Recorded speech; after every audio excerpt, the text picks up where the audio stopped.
At the CAA Football Weekly Award winners from Week 8. Earning CAA Football Offensive Player of the Honors was Rhode Island junior quarterback Devin Farrell. Farrell was 19 of 20, passing for 333 yards and 4 touchdowns in Rhode Island's 58-17 win at UAlbany. The junior missed on his first throw before completing 19 consecutive passes, including a pair of touchdowns in the second and third quarters. The 95% completion percentage tied for the best in FCS this season. It was Farrell's second 300-plus yard outing in the past 3 games. Co-defensive players of the week, the first Elon sophomore defensive end, Kamari Brown. Brown set career highs with 13 tackles, 3.5 tackles for loss, and 3 sacks, and Elon's 26-21 setback at William & Mary. The defensive end made 2 sacks on a big fourth quarter stop as they held William & Mary to 319 yards on the day. Brown has a team-high 6 sacks and 9.5 tackles for loss for the season. Also earning Defensive Player of the Week honors was Rhode Island senior linebacker A.J. Pena. Pena recorded a team-high tying 6 tackles, 4 sacks, and a forced fumble in Rhode Island's win at UAlbany. The 4 sacks are the most by any player in FCS this season and helped him become URI's career sacks leader with 34.5. Pena was part of a dominant Rams defense that recorded 7 sacks and forced 4 turnovers. CAA Special Teams Player of the Week honors went to New Hampshire sophomore kicker Nick Reed.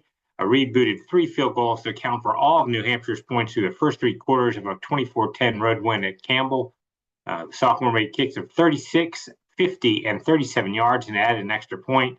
Reed's now 16 of 21 on field goals for the season, including 4 or 5 from over 50 yards. And finally, CAA Football Rookie of the Week honors to William & Mary defensive lineman Justin Kruger. Kruger tallied a career-high 7 tackles, 1.5 tackles for loss, a sack, and a quarterback hurry as William & Mary rallied past Elon. The freshman was part of a tribe defense that recorded 4 sacks and held the Phoenix to 7 points in the second half as they came back from a 14-3 deficit. So those are our CAA Football Weekly Award winners for Week 8. Before we begin with our look at Week 9 of the season, and for media members who are on the line, if you have questions for the coaches here this morning, as usual, just use the chat feature or the raise your hand icon. We begin this morning, as we always do, with the head coach at North Carolina A&T, Shawn Gibbs. Good morning, Coach Gibbs. Good morning, Rob. How are you? I'm well. I hope you are too. A bye week for the Aggies. How did you make use of it? Much needed bye week. We needed some time to try to heal up from some of the bumps and bruises, that we've had throughout the season. But we used it, I think, number one, to do a good job of self-scouting and looking at what we're doing efficiently and what we can do better. And then, really just to work on us and get back to the basics again, worrying about fundamentals and technique. You talked about the injury situation. You guys certainly have had more than your fair share. Are there some guys that were able to heal up that you think you're going to get back here for this last stretch of the season?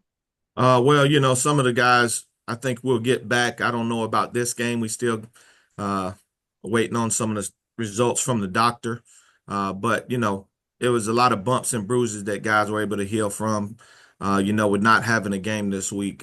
So, injuries are part of the game. It's something you got to deal with. You got to have a next man up mentality, and you got to play the hand you're dealt. So that's what we're doing.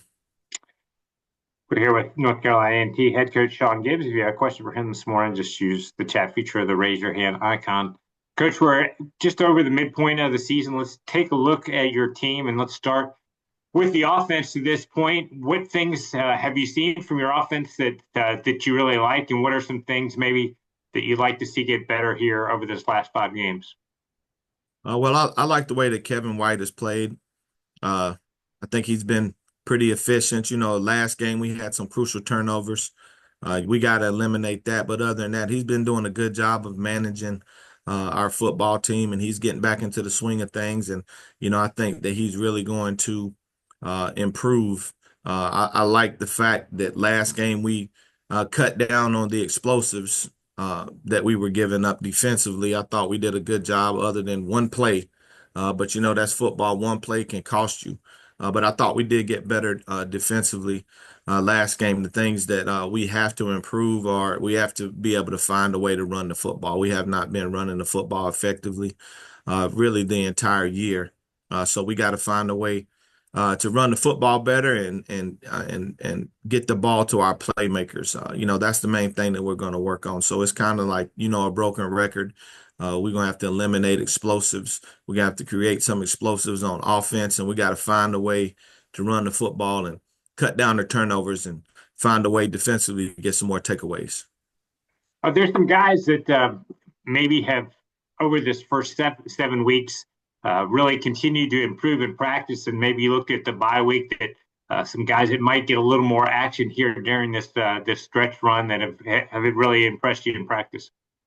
Yeah, well, I think probably the guy that sticks out to me the most is probably Tyler Howard, one of our true freshman defensive backs. I think he's gotten better each and every week. And since he's gotten here, he's put on about 20 pounds. So not only is he getting better mentally and from a fundamental standpoint, but he's starting to develop a little more physically in season, which is something, we try to cater our strength and conditioning program around is trying to get bigger and stronger during the season. I've been happy with the progression that he's made, but we've got a number of guys that are getting better, and that's what you try to do as a football coach. You try to get better each and every week, and I think we do have a number of guys that have done that, but Tyler kind of sticks out the most to me right now.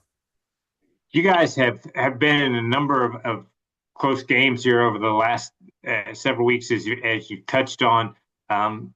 As you met with your team this week and kind of work things, have you set any sort of goals maybe for the second half of the season and some things that you would like to see happen to make this year a success?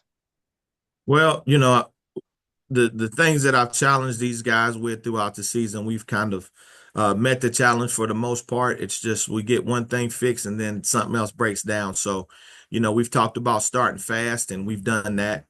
We've talked about, winning the middle eight, and we've done that in a number of games. And we got to finish strong. That's one thing we really have not done. So our focus is on finishing, but not just finishing games, finishing everything that we do. So finishing every rep in practice. Make sure you're finishing every tackle. Make sure you finish your dinner. Make sure you finish your lunch. Make sure you finish your homework. So how you do anything is how you do everything. So our focus is about finishing.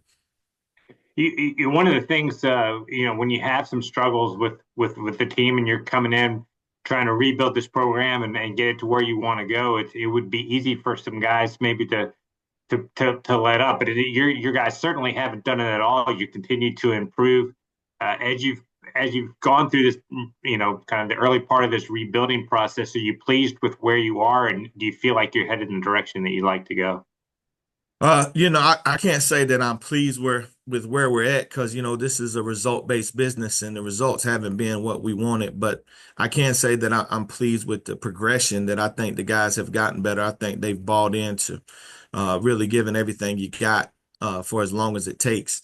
So we've done that. Guys will not quit. They do not quit. They've continued to try to get better each and every week. So if we can just continue to improve and maintain what we're doing as far as our progression, and then learn how to do the things that are necessary to win football games, like protecting the football and making plays in crucial situations.